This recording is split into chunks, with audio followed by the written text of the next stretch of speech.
Hi, welcome to the Rilem Rock and Talk webinar. My name is Guoqing Geng. I'm from the Department of Civil and Environmental Engineering in National University of Singapore. Today I'm going to share with you my research on the mechanical behavior of CSH at nanoscale. Let's start from the big picture of the multi-scale porous structure of concrete. We all know that concrete has a hierarchical porous structure ranging from a few nanometer, which is the interlayer pore and the gel pore, onto a few micron, which is the capillary pore, and then onto millimeter scale, which are usually the voids and cracks. Although we have a lot of finite element modeling methods and experimental methods to study the mechanical behavior at relatively large scale, we still do not have enough information of the mechanical behavior of CSH or other type of cementitious material at the submicron scale. At this scale, we start from the very small feature of the solid crystal structure of the hydrates, such as the CSH, calcium hydroxide, calcium sulfur aluminate phases, at the scale of a few angstrom and until a few nanometer. We do not have that many experimental methods to study the response of this solid structure against the loading. And most of the data so far is provided by molecular scale simulations. When we go one scale up at the several nanometer until several tens of nanometer scale, we also do not have that many experimental data on how the hydrates interact with each other on the interface when they agglomerates. At a larger scale, until a few hundred nanometer to several micron, when we have the mixing of the capillary pores, different type of hydrates and unhydrated clinker phases. At this scale, we have a lot of data, usually provided by the nano-indentation methods. So today I will focus on these two very small scale, the nanoscale, where we do not have that many experimental methods. And I'm going to introduce to you two methodology that we have used in the past few years to provide experimental data. The first method is called high pressure X-ray diffraction. This is a method that is originally used by geophysics field, where people use it to study how the rock forms and transforms under the super high pressure and high temperature condition in deep underground. In these methods, the sample is placed inside a small chamber, a very small chamber, which is basically a hole drilled in a piece of stainless steel. This is called a gasket. And then the gasket on both ends is closed with a pair of diamonds. When the diamond is squeezed by mechanical loading, it generates a huge pressure at the tip of the diamond, which goes inside the chamber that is usually filled with a liquid film. And then the sample inside will feel very high pressure, which leads to the change of its crystal structure, which is usually the compression along the three different lattice directions. In the meantime, when an X-ray passes through the sample, the diffraction pattern of the sample will change, and you will typically see the shifting of diffraction peaks, which is because that the lattice lengths are changed because of the pressure. Okay, so this is the real picture of how this device looks like. It's called a diamond anvil cell, and how the sample, in this case a CaSH sample, is placed inside the chamber together with some sapphire particles, which is ruby. Ruby is aluminum oxide crystals, which is used to calibrate the pressure inside the chamber. The chamber is very small, which is usually 100 to 200 micron size. To do these experiments, we need several preparations. And the first one is that we need a super bright X-ray. Because the sample chamber is so small, we must be able to focus the beam to a very small spot size while maintaining a high flux. And this is only possible in a facility called synchrotron radiation facility. Taking the advanced light source, or in short ALS, as an example, the high pressure X-ray diffraction beamline in this advanced light source provides a beam flux that is 1 billion times brighter than the laboratory X-ray tube. So this really allows us to monitor the diffraction pattern of a tiny amount of samples inside the sample chamber. We also need to prepare for something else. we must be able to decipher the lattice parameter A, B, and C, and sometimes the angles between the lattices from the diffraction patterns precisely. This is usually conducted by reticle refinement, which is relatively easy for very crystalline samples like etrangite, but it's not very easy for samples like CSH, which is nanocrystalline. In the past few decades, there are many very nice research that really help us to understand how the diffraction pattern of a topomorite structure can be modified to simulate the diffraction of CSH nanocrystal structures.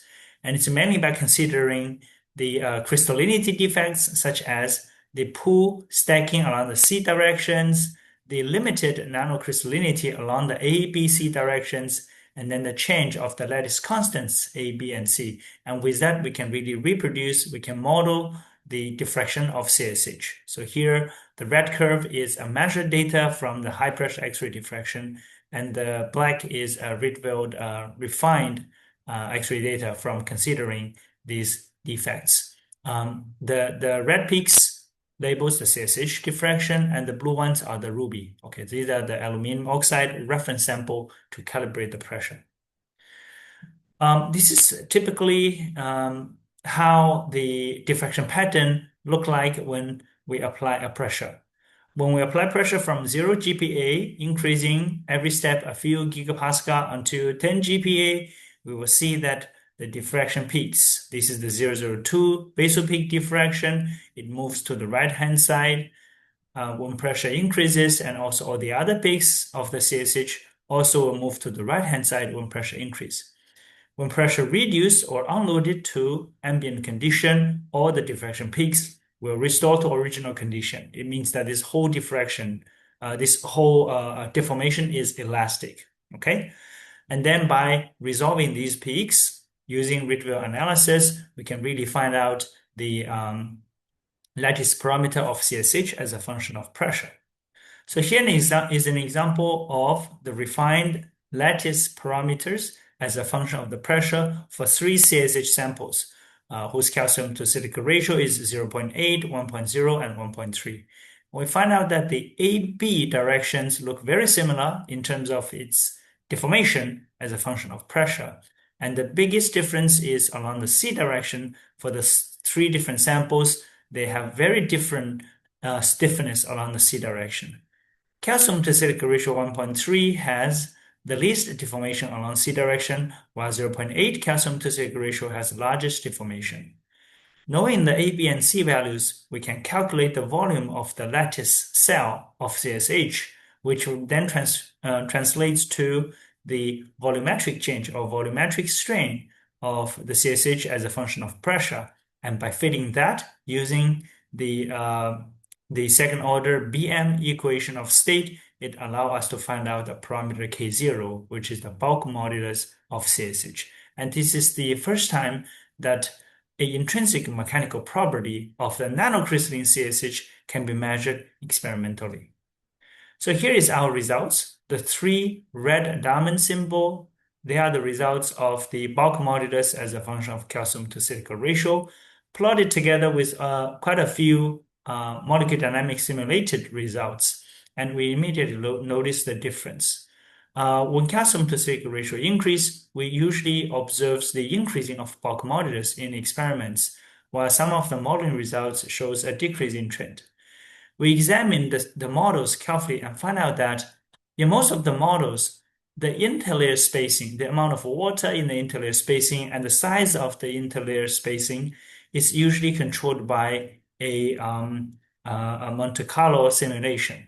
Okay, but in reality, we know that the CSH interlayer spacing is largely controlled by the relative humidity of the environment. When the environment is dry, the interlayer spacing will collapse because water evaporates. So we conducted our own molecular dynamics simulation considering the real measured interlayer spacing. Okay, and the model is very similar to the previous models. The force field, everything is very similar. But by simply considering the realistic water content and the spacing, the opening in the interlayer space of the CSH layer structure, we will immediately reproduce the deformation along the C directions. which is that when calcium to silicate ratio is 1.3, there's more calcium in the interlayer and a smaller interlayer spacing, the C-axis will deform a lot less compared to the case of 0.8 calcium to silicate ratio, where the interlayer spacing has a thick layer of water. Okay, and then the calculated bulk modulus will be very similar to what we have measured experimentally. And through a more careful examination of the atomicity configurations, we realized that despite the change of calcium to silicate ratio and the breakage of the silicate chain, along the A and B direction, the stiffness of CSH does not change that much. And we noticed that the deformation mainly happens for the silicate chain. It's not by the shortening of silicon-oxygen bond, but rather by the rotation of the silicate linkage. Okay, and what is really contributing to the deformation along the C-axis is the interlayer space. Okay, so these three curves are the interlayer deformation along the C-axis for the 3 CSH samples, and compared with the intralayer deformation, the interlayer is contributing most of the deformation. Okay, so it's the interlayer that is really dominating the softness along the C directions. We then plot the bulk modulus as a function of the basal spacing instead of as calcium to silicate ratio. We find that when the basal spacing increase, there's a generally decreasing trend of the bulk modulus. And this time, the experimental methods and modeling methods, they agree well with each other. From the experiments, we know that generally when calcium to silicate ratio increase, the basal spacing also will decrease. Okay, and remain constant when calcium to silicate ratio is above 1.3. So we can expect that the material will become stiffer when calcium to silicate ratio increase, simply because basal spacing reduces and you have more calcium in the interlayer, which will stiffen the interlayer space. This method can be used to study many other cementitious materials. For example, we use it to study how the aluminum-induced linkage of the CSH layer structure will contribute to the increase of its bulk modulus, which is usually by 10 to 20 gigapascal. We also use it to study calcium aluminate phases, calcium aluminate hydrate phases, calcium sulfur aluminate hydrate phases. And then when we plot all the measured results on this plot, which is bulk modulus as a function of the density for all the hydrated phases and unhydrated phases, and we notice this general increasing trend, which means when the solid crystal structure become denser, its bulk modulus usually is increased. But we have many local anti-trend observations. For example, we found an outlier which is calcium, which is CaH10. Okay, this crystal is made of a calcium aluminate a skeleton structure, which is interconnected and spanned throughout the entire space along all 3 different directions. And that is very unique because for most of the hydrates, the calcium aluminate, this solid structure is either separated by layers of water or they exist in the form of column and they're separated by columns of the water. And this separation will eventually lead to a very soft behavior of these crystals because the water layer or the water column will deform. However, in CaH10, although its density is very small, there's a lot of void, which is filled with water, but the skeleton itself is always interconnected. Okay, so this method, this high pressure X-ray diffraction, really help us to understand why some crystals have a high bulk modulus, although the density is very small. Okay, so that's enough about the first method, the high pressure X-ray diffraction. And now I want to talk about the second method, which is the atomic force microscope. This method is a very powerful method to study the interaction between the hydrates on the surface at the scale of a few nanometer. And the method might be familiar to many of you. It uses a tip, a very sharp tip, to approach the surface of the sample, and then we can measure the force from the sample on the tip as a function of the distance between them. However, to use this method to quantitatively study the surface interaction, we still need to solve some difficulties. The first one is that for the hydrated cementitious material, it is usually porous, and the pore can be very large. So when you use AFM to measure the sample, it's very difficult to make sure that you are always acting on the solid. So how to make a sample that is free of solid, that is free of porosity, fully solid for you to study, it's very challenging. And the second challenge is that AFM measurement is controlled greatly, is largely influenced by the surface moisture condition. And we only realized this after we conducted a series of measurements. And this eventually become a very important clue for us to understand the interaction between CSH, which is fully controlled by the moisture conditions. And lastly, if you want to do true quantification, you need to calibrate the tip of the AFM very well. So we need a method to calibrate the tip radius. Okay.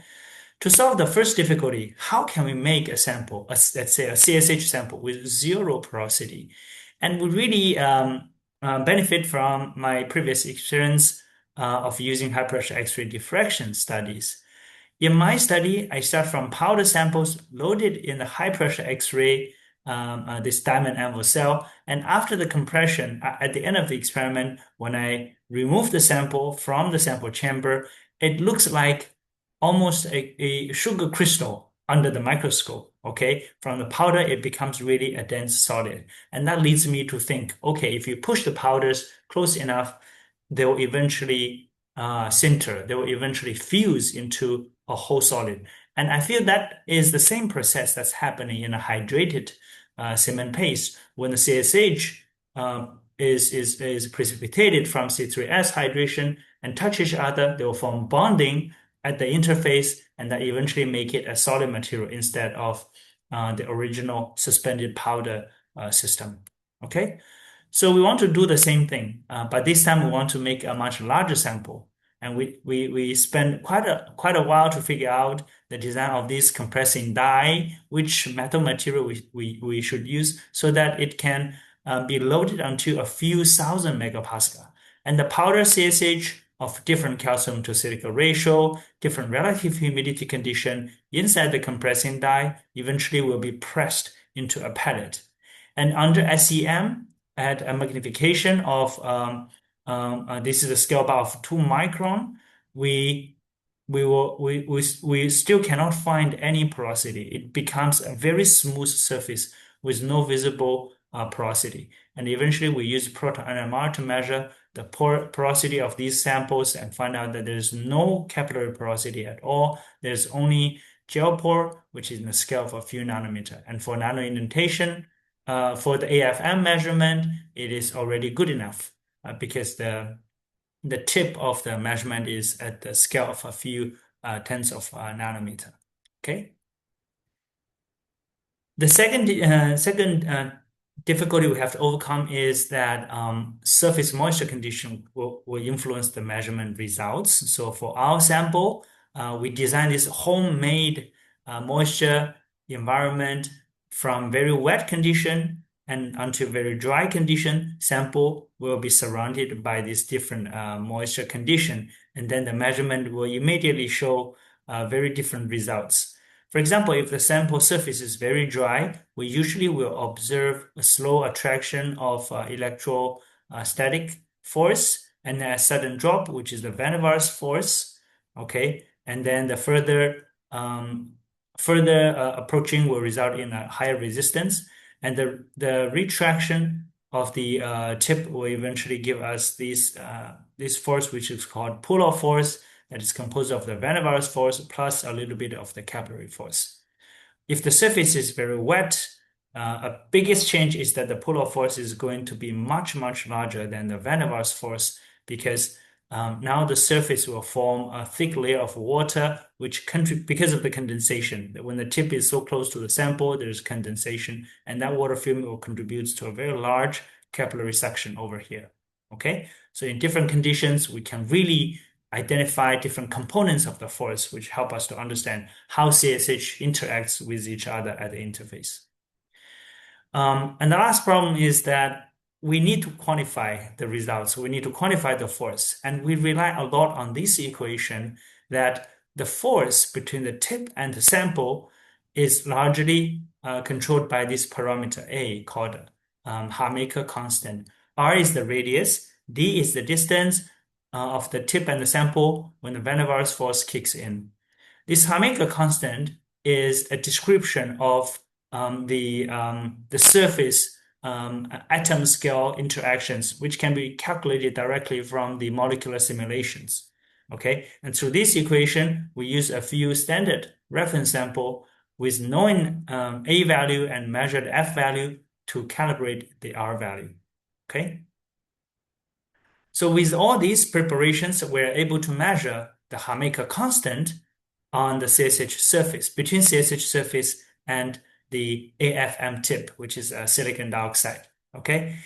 From this measurement, we immediately obtain something like this. For every sample, we measure over 5,000 points. While we hope to have a centered distribution, the distribution looks very, very ugly. It's very hard to interpret what is the real Hamaker constant on the sample. But then we found a paper in 2020, which is a very nice paper that describes this diffuse distribution is because the surface is very rough. And the roughness is a few nanometer. At that roughness, this type of measurement, this scale of roughness is going to influence the measurement results. The paper provides an algorithm to back calculate the Hamaker constant considering the roughness measured by AFM. And with that modification, we immediately will observe a very centered distribution. Okay, so we can find out the Hamaker constant A for each CSH samples. The Hamaker constant measured is between CSH and the silicon oxide. So here we call it A12. One is for CSH, two is for silicon oxide, which is the tip, the AFM tip. And there's this nice equation that A11 equals to A12 squared divided by A22. A22 is the self-Hamaker constant between silicon oxide, and it's a known constant value. A11 is the self-Hamaker constant between CSH. So these really allow us to find out the interaction, quantified interaction on CSH interfaces. Hamaker constant A can be used to calculate the surface energy. Okay, so our measurement of many tens of thousand points on different CSH samples eventually give us these four data points. Okay, calcium to silica ratio ranging from 0.7, 0.9, 1.1 to 1.3. And this surface energy increases generally as a function of increased calcium to silica ratio, but it's reaching a peak value at calcium to silica ratio 1.1. And this agrees well with the previous molecular dynamics simulations. The explanation is like this. When calcium to silica ratio is very low or very high, the surface is going to carry some charge. So it's very hard for the two surfaces to be adhere to each other. However, at a calcium to silica ratio of 1.1, on the surface is almost neutral charged, and you have calcium side, you have silicon side at the bridging side, and they can form some type of bonding. Okay, so overall, this will give you the highest surface energy. Okay, so that's a measurement of the surface energy, or direct measurement of the surface interaction through van der Waals force. What if there is water on the CSH surface? And from the measurement of samples at a high relative humidity, we immediately observe a big jump of the pull-off force. Okay, when the calcium to silica ratio increases, the water film is measured to be thicker, and the pull-off force is increasing. This pull-off force is much larger than the van der Waals force. Okay, so no matter the pull-off force from capillary suction or the van der Waals force, they both seem to increase when the calcium to silica ratio increases. Okay, so cohesion of CSH at the interface is stronger when calcium to silica ratio increase or when CSH is wetter. Right, and then we conduct a list of other measurements. For example, these micro indentation measurement. This is a macro indentation measurement, and we see something quite surprising. It's because we only find out that when sample is dry, when the CSH sample is made from dry powder, okay, so all the blue are the 8% RH equilibrium powder. So when CSH is very dry, or when calcium to silica ratio is very small, the sample is stronger. The CSH strength is higher. And the strength is the lowest when calcium to acidic ratio is 1.1. And if you remember, this is when we measure the highest cohesion. And it seems that whatever makes CSH a higher cohesion, it makes the CSH paste weaker. When the powder agglomerates, it's weaker. So the strength of CSH is not dominated by the cohesion on the interface, but by something else. Okay. We also conducted other measurements such as a creep measurement by nano indentation, and then we found out that the indentation modulus also it will become larger when the CSH is dry, and the modulus will be smaller when calcium to acidic ratio increase, especially at 1.1 calcium to acidic ratio. So all of these coincidence makes us believe that the strength of CSH is controlled by the same phenomena that drives the CSH to resist the creep behavior or the flow between the materials. And the hypothesis that we propose is like this. When the CSH powder or the particles agglomerates to form a bulk solid, its strength or its resistance to crushing is dominated by how difficult the particles can glide on the surface. Okay, if there is more water or there's more calcium on the surface, it's easier for the CSH to slide on the surface, and eventually that will lead it to a smaller strength. And that is to say that the strength is controlled by the friction on the surface of CSH. And this is something very similar to soil system. So at nanoscale, the agglomeration of CSH particles, the mechanical behavior is very similar to soil samples. Okay. We conducted a discrete element modeling by considering this type of surface interaction of this sliding behavior. And all these elements in the discrete modeling, we obtain them from AFM measurements. So the properties, the parameters of these elements sliding, the spring elements, the dashboard elements are all from our AFM measurement. And just by considering this type of surface interaction, we can immediately reproduce the nano indentation results in our modeling. In the nano indentation, the measured indentation, the curve looks like this, and our modeling results show something very similar. When we look at the failure mode on the surface or interface of CSH particles, we find out that there's a lot more red failure dots. Red represents shear gliding failure versus the blue, which is the pull-off failure. Okay, so that means this agglomeration of CSH during the indentation, during the crushing, they fell by particles sliding against each other instead of particles being pulled away from each other. Okay, so that is what we can learn from this AFM measurement. It can be applied to CSH. It can be applied also to other cementitious phases such as Guide, such as the AFM phases. And the conclusion is like this. We can use high pressure X-ray diffraction to study the atom scale elastic modulus of the solid. And it does not need a big crystal. It needs very small crystal, so very suitable for the nanoscale, for the very small scale cementitious materials. We can use AFM. If well calibrated, we can use it to study the interfacial mechanical interactions between the hydrates, okay, between CSH, between other type of hydrates. And both data are very useful to be to calibrate the experimental data and to be used as input for the upscaling modeling. Intrinsic elastic modulus of CSH layer is dominated by the interlayer spacing and the cross-linking of the aluminosilicate chains. The strength of CSH, however, the paste, however, is dominated by the friction at the interface, and it's not controlled by the pulling, the resistance to pulling, or the cohesion on the CSH phase. So if you want to make a stronger CSH, you should make a dry CSH and a CSH with a slightly smaller calcium to silicate ratio. Okay. So that is all I have to share with you, is two experimental methods and the results that we can get from them. These work are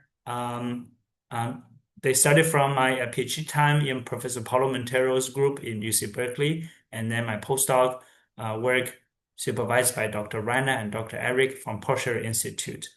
The high pressure X-ray diffraction method is supported by several synchrotron facilities. And since I came to NUS, all the AFM work is conducted by my student, Dr. Zhang Zhe, Dr. Yan Yu, and Mr. Xiongnian Yao. And lastly, I'm grateful to the financial funding from Singapore Minister of Education. And we have a list of paper published. If you have interest, please download and have a look. Thank you very much.